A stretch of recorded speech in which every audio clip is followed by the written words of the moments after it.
মহিলাটি হঠাৎ দেখতে পায় হোটেলের দরজার সামনে একটি মেয়ে হ্যান্ডবোর্ড নিয়ে দাঁড়িয়ে আছে, যাতে লেখা ছিল টুল বক্স কেনার জন্য তার কিছু টাকা প্রয়োজন। মহিলাটি জিজ্ঞাসা করে এই টুল বক্স দিয়ে কি করবে। মেয়েটি বলে সে কম্পিউটার ঠিক করে এবং মাদারবোর্ড চেঞ্জ করে টাকা ইনকাম করতে চায়। মহিলাটি আশ্চর্য হয়ে জিজ্ঞাসা করে টুল বক্সের দাম কত। মেয়েটি বলে $150।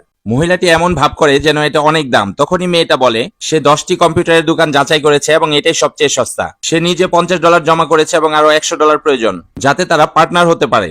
মেয়েটির সততা এবং সাহস মহিলাটির হৃদয় ছুঁয়ে যায়। মহিলাটি $100 বের করে দিয়ে দেয়, কিন্তু একটি শর্তে। সেই শহরে আর 3 দিন থাকবে, তার আগে টাকা ফেরত দিতে হবে এবং $5 ইন্টারেস্ট দিতে হবে, এবং তাকে কাজও দেখাতে হবে। মেয়েটির সাথে সাথে রাজি হয়ে যায়। মেয়েটি জানতো না এই ছোট সাহায্য তার জীবন পাল্টে দেবে। 3 দিন পর মেয়েটি টুল বক্স নিয়ে হোটেলের সামনে দাঁড়িয়ে থাকে, কিন্তু মহিলাটি আসে না। রাত হয়ে গেলে সে মনে মনে সিদ্ধান্ত নেয় একদিন সে তার পার্টনারকে অবশ্যই খুঁজে বের করবে। 18 বছর পর ওই মহিলাটি তার কোম্পানিতে বড় বিপদে পড়ে যায়। অফিসের বাইরে তার কর্মচারীরা বেতন চাচ্ছে, চারদিকে আন্দোলন শুরু হয়ে গেছে। মহিলা তার অ্যাসিস্ট্যান্টকে বলে কোম্পানির সব টাকা কোথায় গেছে সবাইকে বুঝাতে। তখনই তার পালক 2 সন্তান এসে বলে তাদেরকে যদি কোম্পানির সব শেয়ার না দেওয়া হয় তাহলে তারা কোম্পানি শেষ করে দেবে। মহিলাটি বুঝতে পারে যাদেরকে সে লালন পালন করেছে তারাই তাকে ধোঁকা দিচ্ছে, কিন্তু এখন আফসোস করে কি লাভ। কোম্পানি বাঁচানোর জন্য সে নিজেই কর্মচারীদের সামনে যায়। তাদের রাগ দেখে বুঝতে পারে কিছু দোষ তার নিজেরও আছে, কিন্তু তার কাছে এখন কোনো টাকা নেই। সে হাঁটু গেড়ে তাদের সামনে বসে পড়ে, একদিনের সময় চায় এবং কথা দেয় সে সব বেতন দিয়ে দিবে।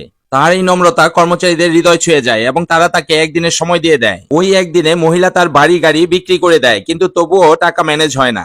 তারপর সে তার বাবার কাছে যায় এবং বাবার অপারেশনের জন্য রাখা টাকাগুলো তাকে ধার দিতে বলে। বাবার সাথে সাথে রাজি হয়ে যান। তিনি বলেন তুই প্রথমে তোর কর্মচারীদের বেতন পরিশোধ কর। এটা শুনে মেয়ের চোখ জলে ভরে যায়। তখনই অ্যাসিস্ট্যান্ট বলে এখনো $6 মিলিয়ন প্রয়োজন। তখন মহিলাটির এক বান্ধবীর কথা মনে পড়ে যায়, যাকে সে একসময় বিজনেসের কাজে সাহায্য করেছিল।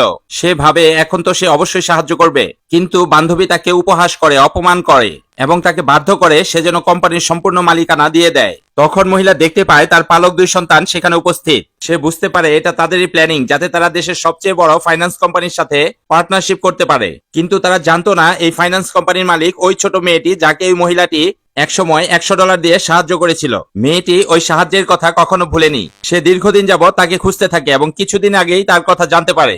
যখন সবাই মহিলাকে সাইন করার জন্য জোর করছিল, তখন মেয়েটি তার লিগ্যাল টিম নিয়ে সেখানে উপস্থিত হয়। দর্শক, এই ভিডিওটি কেমন লেগেছে কমেন্টে জানাবেন, আর ভালো লাগলে লাইক এবং শেয়ার করে দেবেন।